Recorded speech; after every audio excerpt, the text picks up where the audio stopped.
Hi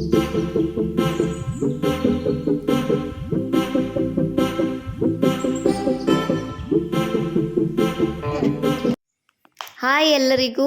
ಇವತ್ತು ನಾನು ಸ್ನಾನ ಎಲ್ಲ ಆದ ನಂತರ ಸ್ವಲ್ಪ ಬಾಗಿಲನ್ನ ಎಲ್ಲ ವಾಶ್ ಮಾಡಿಬಿಟ್ಟು ರಂಗೋಲಿ ಹಾಕ್ಕೊಳ್ಳೋಣ ಅಂತ ರೆಡಿ ಆಗ್ತಿದ್ದೀನಿ. ನಾನು ಬಾಗಿಲನ್ನ ತೊಳೆಯುವಾಗ ಕೈಯಲ್ಲೇ ಈ ಥರ ತೊಳ್ಕೊಂಬಿಡ್ತೀನಿ, ಬಟ್ಟೆ ಏನು ಯೂಸ್ ಮಾಡಲ್ಲ. ಮೊದಲು ನಾನು ಏನು ಮಾಡ್ತಿದ್ದೆ ಅಂತೇಳಿದರೆ, ಸ್ನಾನಕ್ಕಿಂತ ಮುಂಚೆ ಅಂದರೆ ಬೆಳಗ್ಗೆ ಎದ್ದ ತಕ್ಷಣ ಬ್ರಷ್ ಎಲ್ಲ ಮಾಡಿ ಕೈಕಾಲು ಮುಖ ತೊಳೆದ ನಂತರ ಬಂದು ಬಾಗಿಲನ್ನ ನಾನು ಕ್ಲೀನ್ ಮಾಡಿಬಿಟ್ಟು ರಂಗೋಲಿ ಹಾಕ್ತಿದ್ದೆ. ಬಟ್ ಇವಾಗ ಆ ತಪ್ಪನ್ನ ಮಾಡಲ್ಲ. ಬೆಳಗ್ಗೆ ಅಥವಾ ಸಂಜೆ ನಾನು ಯಾವಾಗ ಸ್ನಾನ ಮಾಡ್ತೀನಿ, ಸ್ನಾನ ಆದ ನಂತರನೇ ನಾನು ಬಾಗಿಲನ್ನ ಬಂದು ತೊಳೆದು ರಂಗೋಲಿ ಎಲ್ಲ ಹಾಕ್ಕೊಳ್ಳೋದು.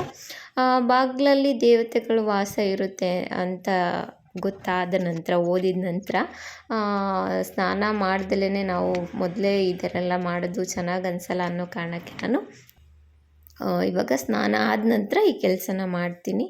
ರಂಗೋಲಿ ಎಲ್ಲ ಹಾಕಿ ಆದ ನಂತರ ತುಂಬ ಒಳ್ಳೆ ಪಾಸಿಟಿವ್ ಎನರ್ಜಿ ಫೀಲ್ ಆಗುತ್ತೆ, ತುಂಬ ಮನಸ್ಸಿಗೆ ಸಮಾಧಾನ ಅನಿಸುತ್ತೆ. ಸ್ನಾನ ಎಲ್ಲ ಆಗಿ ಪೂಜೆ ಎಲ್ಲ ಮಾಡಿ ಆದ ನಂತರ ಇದು ಸಂಜೆ ಆ್ಯಕ್ಚುಲಿ ನಾನು ಅನುಜನ ಕರ್ಕೊಂಬರೋಕ್ಕೆ ರೆಡಿ ಆಗಿದ್ದೀನಿ. ನನ್ನ ಹಸ್ಬೆಂಡ್ ಇದ್ದರೆ ಅವರು ಕರ್ಕೊಂಬರ್ತಾರೆ, ಇಲ್ಲ ಅಂದರೆ ನಾನೇ ಹೋಗಬೇಕಾಗುತ್ತೆ. ಈಗ ನೆಕ್ಸ್ಟ್ ಡೇ ಲಂಚ್ ಬಾಕ್ಸಿಗೆ ನಾನು ಹೆಸರು ಕಾಳಿನ ದೋಸೆ ಮಾಡ್ಕೊಳ್ತಿದ್ದೀನಿ. ಇದಕ್ಕೆ ಫಸ್ಟು ನಾನು 1 ಗ್ಲಾಸಷ್ಟು ಅಕ್ಕಿ, ಅದ್ರ ಜೊತೆಗೆ ಅರ್ಧ ಗ್ಲಾಸ್ಗಿಂತ ಕಡಿಮೆ, 1/4 ಗ್ಲಾಸಿಂದ ಸ್ವಲ್ಪ ಜಾಸ್ತಿ ಉದ್ದಿನ ಬೇಳೆ, ಸ್ವಲ್ಪ ಮೆಂತ್ಯ ಹಾಕೋಬೋದು. ಮೆಂತ್ಯ ಹಾಕಿಬಿಟ್ಟು ಇದನ್ನು 5 ಟೈಮ್ಸ್ ಚೆನ್ನಾಗಿ ವಾಶ್ ಮಾಡಿಬಿಟ್ಟು ನೆನೆಯೋಕ್ಕೆ ಇಡಬೇಕು. 5 ಅವರ್ಸ್ ನೆನೆಸ್ಕೋಬೇಕಾಗುತ್ತೆ. 5 ಅವರ್ಸ್ ಆದ ನಂತರ ಇದಕ್ಕೆ ನಾನು 1 ಕಪ್ಪಷ್ಟು ಅಥವಾ 1 ಗ್ಲಾಸಷ್ಟು ಮೊಳಕೆ ಬರಿಸಿದ ಹೆಸರು ಕಾಳನ್ನ ಹಾಕ್ಕೊಳ್ತಿದ್ದೀನಿ. ಇದನ್ನು ನಾನೀಗ ಇದಿಷ್ಟನ್ನು ಹಾಕ್ಕೊಂಡು ದೋಸೆ ಅದಕ್ಕೆ ನಾನು ರುಬ್ಕೊಂಡು ಬಂದಿದ್ದೀನಿ. ಇದು ನೈಟ್ ಇಡೀ ನಾವು ಫರ್ಮೆಂಟೇಷನ್ನಿಗೆ ಬಿಟ್ಬಿಡಬೇಕಾಗುತ್ತೆ. ನೆಕ್ಸ್ಟ್ ಡೇ ಇದನ್ನು ದೋಸೆ ಇಟ್ಕೊಳ್ಳೋಕ್ಕೆ. ಈಗ ನೋಡಿ ಇಲ್ಲಿ ಇದು ಈಗ ಫರ್ಮೆಂಟೇಷನ್ ಆಗಿದೆ. ನೀವು ಹಿಟ್ಟನ್ನು ನೋಡ್ತಿರ್ಬೋದು ಯಾವ ಥರ ಉಬ್ಬಿ ಬಂದಿದೆ ಅಂತ ಕಾಣಿಸ್ತಿದೆ ಅಲ್ವಾ. ಪೂರ್ತಿಯಾಗಿ ಉಬ್ಬಿತ್ತು, ನಾನು ಸ್ವಲ್ಪ ಕಲಿಸ್ಕೊಂಡಿದ್ದೀನಿ. ನೆಕ್ಸ್ಟ್ ಇದಕ್ಕೆ ಉಪ್ಪು ಹಾಕ್ಬಿಟ್ಟು ದೋಸೆನ ಹುಯ್ಕೋಬೇಕಾಗುತ್ತೆ. ಈ ದೋಸೆ ತುಂಬಾ ಗರಿ ಗರಿಯಾಗಿ ಬರುತ್ತೆ. ತುಂಬ ತೆಳ್ಳಗೆ ಹಾಕಿದರೆ ತುಂಬಾ ಗರಿ ಗರಿಯಾಗಿ ಬರುತ್ತೆ. ನಿಮಗೆ ಯಾವ ಥರ ದೋಸೆ ಬೇಕೋ ಆ ಥರ ನಾವು ಮಾಡ್ಕೊಬೋದು. ಸ್ವಲ್ಪ ಮೇಲಿಂದ ಎಣ್ಣೆ ಎಲ್ಲ ಹಾಕಿ ಮುಚ್ಚಿಟ್ಕೊಂಡು ನಾರ್ಮಲ್ ದೋಸೆ ಹೇಗೆ ಮಾಡ್ಕೊಳ್ತೀವೋ ಅದೇ ಥರ ಮಾಡ್ಕೊಳ್ಳೋದು. ಟೇಸ್ಟು ತುಂಬ ಚೆನ್ನಾಗಿರುತ್ತೆ. ಇದ್ರ ಜೊತೆ ನಾನು ಕಾಂಬಿನೇಷನ್ನಿಗೆ ಈರುಳ್ಳಿ ಚಟ್ನಿನ ಮಾಡ್ಕೊಳ್ತಿದ್ದೀನಿ. ಈ ದೋಸೆ ಮಾಡೋತ್ತಿಗೆ ನೀವು ಚಟ್ನಿಗೆ ಅಥವಾ ದೋಸೆಗೆ ಯಾವುದಕ್ಕಾದರೂ ಓಕೆ, ನೀವೇನು ಕಾಂಬಿನೇಷನ್ ಮಾಡ್ತಿರಲ್ಲ ಅದಕ್ಕೆ ಆದರೂ ಆಯಿತು, ಅಥವಾ ದೋಸೆಗೆ ಸ್ವಲ್ಪ ಹಿಂಗೆ ಹಾಕ್ಕೊಳ್ಳೋದು ತುಂಬ ಒಳ್ಳೆಯದಾಗುತ್ತೆ. ನಾನಿಲ್ಲಿ ಇವತ್ತು ಈರುಳ್ಳಿ ಚಟ್ನಿ ಮಾಡ್ಕೊಳ್ತಿದ್ದೀನಿ. ಈರುಳ್ಳಿ ಒಂದು 4ರಿಂದ 5 ಸಣ್ಣದು, ಅದಾದ ನಂತರ ಸ್ವಲ್ಪ ಬೆಳ್ಳುಳ್ಳಿ, ಒಂದೇ ಒಂದು ಮೆಣಸಿನ್ಕಾಯಿನ ತೊಗೊಂಡಿದ್ದೀನಿ. ಇದಿಷ್ಟನ್ನು ನಾವು ಗ್ರೈಂಡ್ ಮಾಡ್ಕೋಬೇಕು. ಅದಕ್ಕಿಂತ ಮುಂಚೆ ಒಂದು ಸ್ವಲ್ಪ ಉರಿಗಡಲೆ ಹಾಕ್ಕೊಂಡಿದ್ದೀನಿ. ಉರಿಗಡಲೆ ಆದ ನಂತರ ಸ್ವಲ್ಪ ಜೀರಿಗೆ, ಸ್ವಲ್ಪ ಹುಣಸೆ ಹಣ್ಣು ಹಾಕ್ಕೋಬೇಕಾಗುತ್ತೆ. ಅದಾದ ನಂತರ ನಾವು ಕಟ್ ಮಾಡಿಟ್ಟಿದ್ದೀವಲ್ಲ ಈರುಳ್ಳಿ, ಮೆಣಸಿನ್ಕಾಯಿ, ಅದಾದ ನಂತರ ಬೆಳ್ಳುಳ್ಳಿ, ಇದಿಷ್ಟನ್ನು ಹಾಕಿ ಗ್ರೈಂಡ್ ಮಾಡ್ಕೋಬೇಕು. ನಿಮಗೆ ಇದು ಹಸಿ ಸ್ಮೆಲ್ ಇಷ್ಟ ಆಗಲ್ಲ ಅಂತ ಇದ್ದರೆ ಈರುಳ್ಳಿದೆಲ್ಲ, ನೀವು ಇದನ್ನು ಫಸ್ಟೇ ಸ್ವಲ್ಪ ಆಯಿಲ್ ಹಾಕ್ಕೊಂಡು ಫ್ರೈ ಮಾಡ್ಕೊಳ್ಳಿ ಲೈಟಾಗಿ. ಸೊ ಆಗ ನಿಮಗೆ ಸ್ಮೆಲ್ ಬರಲ್ಲ. ಸ್ಮೆಲ್ ಬೇಡ ಅಂತ ಅನಿಸಿದ್ರು, ಹಿಂಸೆ ಆಗುತ್ತೆ ಅನಿಸೋರು ಈ ಥರ ಮಾಡ್ಕೋಬೋದು. ಸ್ವಲ್ಪ ಉಪ್ಪು ಹಾಕಿ ಇದನ್ನು ನೀಟಾಗಿ ಗ್ರೈಂಡ್ ಮಾಡ್ಕೊಂಡು ಬರಬೇಕಾಗುತ್ತೆ. ಗ್ರೈಂಡ್ ಮಾಡ್ಕೊಂಡು ಬಂದಾದಮೇಲೆ ನಾನು ಇದಕ್ಕೆ ಒಗ್ಗರಣೆಗೆ ಸ್ವಲ್ಪ ಸಾಸಿವೆ, ಕರಿಬೇವಿನ ಸೊಪ್ಪು, ಸ್ವಲ್ಪ ಇಂಗನ್ನು ಹಾಕ್ಕೊಂಡು ಇದನ್ನು ಮಾಡ್ಕೊಂಡಿದ್ದೀನಿ ಒಗ್ಗರಣೆ.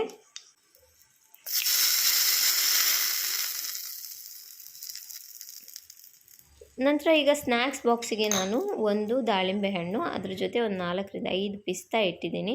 ನೆಕ್ಸ್ಟು ಲಂಚ್ ಬಾಕ್ಸಿಗೆ 1.5 ದೋಸೆಷ್ಟು ಹಾಕಿದ್ದೀನಿ ಚಟ್ನಿ. ಅದಾದ ನಂತರ ಒಂದು 3 ಸ್ಲೈಸಸ್ ಸೌತೆಕಾಯಿ, ನೆಕ್ಸ್ಟು ಕಾಬೂಲ್ ಕಡಲೆ ಸ್ವಲ್ಪ ಬೇಯಿಸಿದಿಟ್ಟಿದ್ದೀನಿ.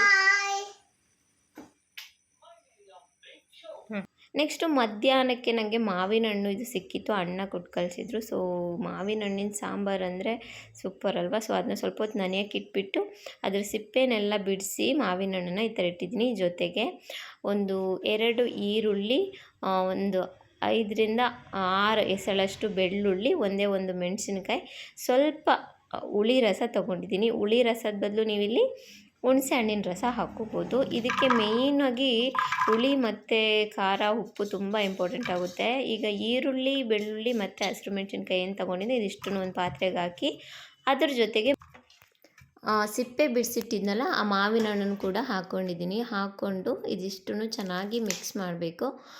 ಈ ಥರ ಮೆಣಸಿನ್ಕಾಯಿ ಏನಿತ್ತು ಅದನ್ನೆಲ್ಲ ಕಟ್ ಮಾಡಿ ಅದ್ರ ಜೊತೆಗೆ ಹುಳಿ ರಸ ಏನು ತೆಗೆದಿಟ್ಟಿದ್ದೆ ಒಂದು 1/4 ಗ್ಲಾಸ್ಗಿಂತ ಸ್ವಲ್ಪ ಜಾಸ್ತಿನೇ ಇಟ್ಟಿದ್ದೆ.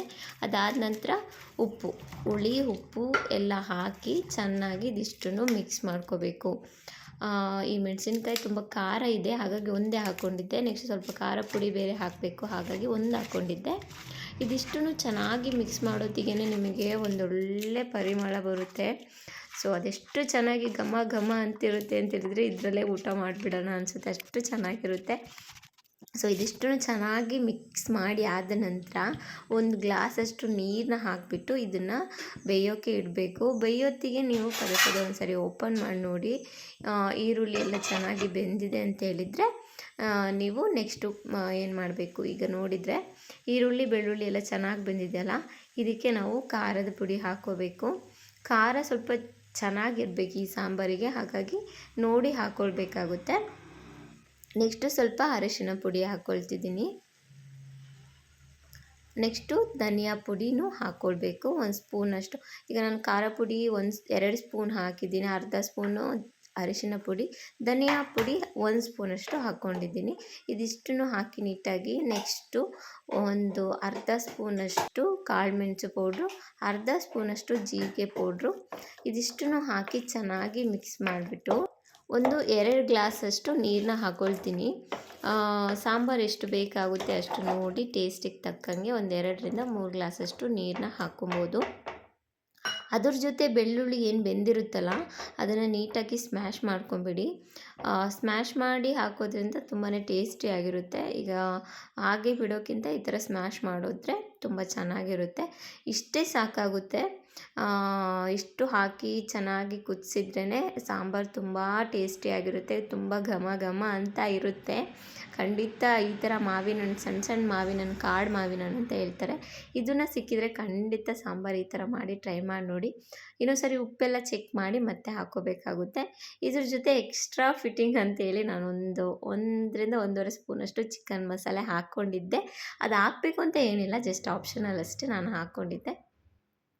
ಅದಾದ ನಂತರ ಇದನ್ನು ಚೆನ್ನಾಗಿ ಕುದಿಸ್ಬಿಟ್ಟು ಈ ಮಾವಿನ ಹಣ್ಣಿಗೆ ಉಪ್ಪು ಹುಳಿ ಖಾರ ಎಲ್ಲ ಚೆನ್ನಾಗಿ ಹಿಡಿಬೇಕು. ಅದಕ್ಕೋಸ್ಕರ ಚೆನ್ನಾಗಿ ಕುದಿಸ್ಬೇಕಾಗುತ್ತೆ. ನೋಡಿ ಈಗ ಕಲರೇ ಚೇಂಜ್ ಆಗಿದೆ, ಇದು ಚೆನ್ನಾಗಿ ಕುದ್ದ ನಂತರ ಈಗ ಇದಕ್ಕೆ ಕೊತ್ತಂಬರಿ ಸೊಪ್ಪು ಏನೂ ಹಾಕೋ ಅವಶ್ಯಕತೆ ಇರಲ್ಲ, ಇಷ್ಟೇ ಸಾಕಾಗುತ್ತೆ. ಇದಕ್ಕೆ ಒಗ್ಗರಣೆ ಹಾಕಬೇಕಾಗುತ್ತೆ. ಈಗ ಒಗ್ಗರಣೆಗೆ ಸಾಸಿವೆ, ಕರಿಬೇವಿನ ಸೊಪ್ಪು, ಮೆಣಸಿನ್ಕಾಯಿ ಬೇಕಾದರೆ ಒಣಮೆಣಸಿನ್ಕಾಯಿ ಸ್ವಲ್ಪ ಹಾಕ್ಕೋಬೋದು, ಸ್ವಲ್ಪ ಹಿಂಗೂ ಹಾಕ್ಕೊಳ್ಳಿ. ಸೊ ಇಲ್ಲಿಗೆ ಮಾವಿನ ಹಣ್ಣು ಸಾಂಬಾರು ರೆಡಿ. ಇದು ಒಂದೊಳ್ಳೆ ಸೀಕ್ರೆಟ್ ರೆಸಿಪಿ, ಏನು ಅಂತ ಹೇಳ್ತೀನಿ ನೆಕ್ಸ್ಟು. ಇದಕ್ಕೆ ನನಗೇನು ಬೇಕು ಅಂತೇಳಿದರೆ ಒಂದು 1/4 ಬೌಲಷ್ಟು ಫ್ಲ್ಯಾಕ್ಸ್ ಸೀಡು, 1/4 ಬೌಲಷ್ಟು ಓಮ್ ಕಾಳು, 1/4 ಬೌಲಷ್ಟು ಜೀರಿಗೆ, ಒಂದು ಫುಲ್ ಬೌಲ್ಗಿಂತ ಸ್ವಲ್ಪ ಜಾಸ್ತಿನೇ ಸೋಂಫ ಕಾಳು ಬೇಕಾಗುತ್ತೆ. ಅದ್ರ ಜೊತೆಗೆ ಈ ಸ್ವೀಟ್ ಜೀರಾ ಮಿಕ್ಸು, ಇದು ನಿಮಗೆ ರೇಷನ್ ತಗೊಳ್ಳುವಾಗ ಸಿಗುತ್ತೆ, ಆಲ್ಮೋಸ್ಟು ಮಾರ್ಟ್ಗಳಲ್ಲೆಲ್ಲ ಸಿಗುತ್ತೆ. ಸೊ ಅದನ್ನು ತಗೊಂಡಿರ್ತೀನಿ. ನೆಕ್ಸ್ಟ್ ಇಲ್ಲಿ ನಿಮಗೆ ನಾನು ಫ್ಲ್ಯಾಕ್ಸ್ ಸೀಡನ್ನ ರೋಸ್ಟ್ ಮಾಡ್ಕೊಳ್ತಿದ್ದೀನಿ. ರೋಸ್ಟ್ ಅಂತ ಹೇಳಿದರೆ ನೀವು ಇದನ್ನೊಂದು 2 ಮಿನಿಟ್ಸು ಲೋ ಫ್ಲೇಮಲ್ಲಿ ಇಟ್ಬಿಟ್ಟು ಇದು ಚಟಪಟ ಸೌಂಡ್ ಬರುತ್ತೆ, ಇದು ಅಲ್ಲಿವರೆಗೂ ನೀವು ಇದನ್ನು ಫ್ರೈ ಮಾಡ್ಕೊಬೇಕಾಗುತ್ತೆ. ಸಿಡಿಯೋಕ್ಕೆ ಸ್ಟಾರ್ಟ್ ಆದಮೇಲೆ ಇದನ್ನು ಆಫ್ ಮಾಡಿಕೊಂಡ್ರೆ ಸಾಕಾಗುತ್ತೆ. ನೆಕ್ಸ್ಟು ಅದೇ ಥರ ಓಮ್ ಕಾಳು ಮತ್ತು ಜೀರಿಗೆನ ನೀವು ಒಂದೊಂದು ನಿಮಿಷ ಅಷ್ಟೇ ಲೋ ಫ್ಲೇಮಲ್ಲಿ ಬಿಸಿ ಮಾಡಿಕೊಂಡ್ರೆ ಸಾಕಾಗುತ್ತೆ. ಅದನ್ನು ತುಂಬ ನೀವು ಫ್ರೈ ಮಾಡ್ಕೋಬೇಕು ಅನ್ನೋ ಅವಶ್ಯಕತೆ ಇಲ್ಲ. ಈ ಸ್ವೀಟ್ ಮಿಕ್ಸ್ ಏನಿದೆ ಇದನ್ನು ನೀವು ಡೈಲಿ ತಗೊಳ್ಳೋದ್ರಿಂದ ನಿಮಗೆ ಡೈಜೆಷನ್ ತುಂಬ ಚೆನ್ನಾಗಾಗುತ್ತೆ. ಇನ್ನೊಂದು ನಿಮಗೆ ಬ್ಲೋಟಿಂಗ್ ಎಲ್ಲ ಫೀಲ್ ಆಗುತ್ತಲ್ಲ, ಅದೆಲ್ಲ ಆಗಲ್ಲ. ನೀವು ಮಲ್ಗೋಕ್ಕೆ ಹೋಗ್ತಿರಲ್ಲ ಅದಕ್ಕಿಂತ ಅಂದರೆ ಊಟ ಆದ ನಂತರ ಒಂದು 5-10 ನಿಮಿಷ ಬಿಟ್ಟು ಇದನ್ನು ತಿನ್ನಬೇಕಾಗುತ್ತೆ. ಇದನ್ನು ನೀವು ಚೆನ್ನಾಗಿ ಅಗೆದು ತಿನ್ನಬೇಕಾಗುತ್ತೆ, ಆಗ ನಿಮಗೆ ನಿಮ್ಮ ಡೈಜೆಷನ್ ತುಂಬ ಚೆನ್ನಾಗಾಗುತ್ತೆ. ನೀವು ಖಂಡಿತ ಇದನ್ನು ಮಾಡಿಟ್ಟು ಒಂದು 2 ವೀಕ್ಸಿಗೆ ಟ್ರೈ ಮಾಡಿ ನೋಡಿ, ಆಗ ನಿಮಗೆ ಗೊತ್ತಾಗುತ್ತೆ ಎಷ್ಟು ಡಿಫ್ರೆನ್ಸ್ ಗೊತ್ತಾಗುತ್ತೆ ಅಂತ. ನಾನು ಇದನ್ನು ಎಲ್ಲೇ ಹೋದರೂ ಅಟ್ಲೀಸ್ಟ್ ಮನೆಯಿಂದ ಎಲ್ಲಾದರೂ ಹೋಗ್ತಿದ್ದೀನಿ, 1-2 ದಿನ ಬೇರೆ ಕಡೆ ಉಳ್ಕೊಳ್ಳೋಕ್ಕೆ ಏನಾದರೂ ಹೋಗ್ತಿದ್ದೀನಿ ಅಂದರೆ ಒಂದು ಸಣ್ಣ ಡಬ್ಬದಲ್ಲಿ ಹಾಕ್ಕೊಂಡು ತೊಗೊಂಡೋಗ್ಬಿಡ್ತೀನಿ, ತಗೊಂಡೋಗಿ ಅದನ್ನ ತಿಂತೀನಿ. ಸೊ ಇಲ್ಲಿ ನೋಡ್ತಿದ್ರೆ ಇದನ್ನೀಗ ಫುಲ್ 3 ಫ್ರೈ ಮಾಡಿ ಆದ ನಂತರ ಇದನ್ನು ಆರಕ್ಕೆ ಇಟ್ಟಿದ್ದೀನಿ. ಈ ಥರ ನಿಮಗೆ ಓಂಕಾಳು ಮತ್ತು ಜೀರಿಗೆ ಜಾಸ್ತಿ ಹುರಿಯೋ ಅವಶ್ಯಕತೆ ಇಲ್ಲ. ಈಗ ಸೋಂಫ ಕಾಳಿನ ಒಂದು ಬೌಲ್ ಫುಲ್ ತೆಗೆದಿಟ್ಟಿದ್ನಲ್ಲ ಅದನ್ನು ಹಾಕ್ಕೊಳ್ತಿದ್ದೀನಿ. ಇದರ ಜೊತೆ ಸ್ವೀಟ್ ಮಿಕ್ಸ್ ಏನಿತ್ತು ಅದನ್ನು ಹಾಕ್ಕೊಳ್ತಿದ್ದೀನಿ. ಒಂದು ವೇಳೆ ಈ ಥರ ನಿಮಗೆ ಸಿಗಲಿಲ್ಲ ಅಂತೇಳಿದರೆ ಜಸ್ಟ್ ಜೀರಿಗೆ, ಸ್ವೀಟ್ ಜೀರಿಗೆ ಮಾತ್ರ ಸಿಗುತ್ತಲ್ಲ, ನೀವು ಅದನ್ನು ತೊಗೊಂಡು ಹಾಕ್ಕೊಳ್ಬೋದು ಇದ್ರ ಜೊತೆ. ಇದು ನಿಮಗೆ ತಿನ್ನುವಾಗ ಖಾರ ಆ ಥರ ಏನು ಅನಿಸೋದಿಲ್ಲ, ತಿನ್ನೋಕ್ಕೆ ತುಂಬ ಚೆನ್ನಾಗಿರುತ್ತೆ.